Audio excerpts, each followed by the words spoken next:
बिस्मिल्लाहिर्रहमानिर्रहीम। अस्सलाम वालेकुम। काश्तकार भाइयों, तिल की फसल एक अहम तेलदार फसल है। इसके अंदर 50% हाई क्वालिटी का तेल होता है, यानी कि अगर आपके पास 40 किलोग्राम तिल हैं तो उसके अंदर से आप 20 लीटर तिल का तेल हासिल कर सकते हैं।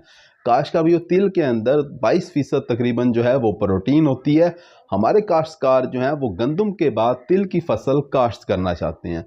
काश्तकार भाइयों, क्या गंदम के बाद अप्रैल के महीने के अंदर तिल की फसल हमें काश्त कर देनी चाहिए? इसके बारे में आज हम बात कर रहे होंगे। अगर आपने हमारे चैनल सब्सक्राइब नहीं किया, चैनल को फौरन सब्सक्राइब कर दें, साथ में बेल के बटन को दबा दें ताकि फसलों के मुतालिक हम जितनी वीडियो बना रहे होते हैं वो आपको बर वक्त मिल सकें।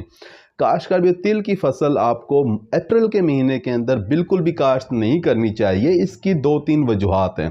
पहली वजह तो ये है कि तिल की फसल काश्त करने के लिए जो बेहतरीन टाइम है, जो साइंसदान हमें बताते हैं, वो 1 जून से लेके 15 जुलाई तक है। यानी तिल की फसल अगर आप 1 जून से 15 जुलाई तक किसी भी इस दौरानिए के अंदर अगर आप काश्त करोगे तो इससे आप अच्छी पैदावार ले लोगे।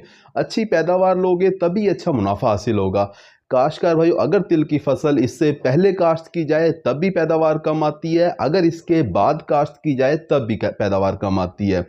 काश्तकार भाइयों, अगर आप तिल की फसल को अगेती काश्त करते हैं तो इसके ऊपर बीमारियों का हमला, वायरस वाली बीमारियों का हमला ज़्यादा होता है, जिससे पैदावार कम हो जाती है। इसी तरह से अगर आप तिल की फसल अगेती काश्त करते हैं तो उसके ऊपर कीड़ों का हमला भी ज़्यादा होता है, जिससे पैदावार मुतासर होती है, पैदावार कम होती है। काश्तकार भाई, गंदम की कटाई अब आपकी हो चुकी है। ख़ासतौर पे राजनपुर के इलाके के अंदर जो गर्म इलाके हैं, रहीम यार खां राजनपुर के इलाके, वहाँ गंदम की कटाई हो चुकी है। 1 अप्रैल के बाद उनकी ज़मीन खाली है, तो उन्हें ये चाहिए कि अप्रैल, मई और जून 3 महीने उनके पास ऐसे हैं जिसके अंदर वो कोई भी फसल काश्त कर सकते हैं।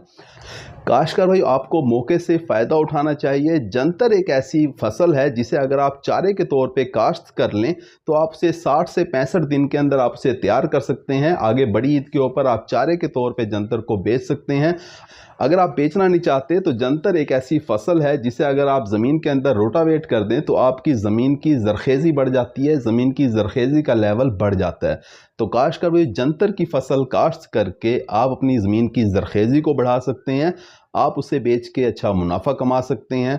70 दिन के अंदर आपकी ज़मीन मुकम्मल तौर पे फारिग हो जाएगी। उसके बाद फिर आप जो है वो तिल की फसल काश्त कर सकते हैं और एक अच्छी पैदावार भी हासिल कर सकते हैं, अच्छा मुनाफा भी कमा सकते हैं। उम्मीद है कि वीडियो आपको समझ आ गई हो। अपना ख्याल रखिएगा। अल्लाह हाफिज़।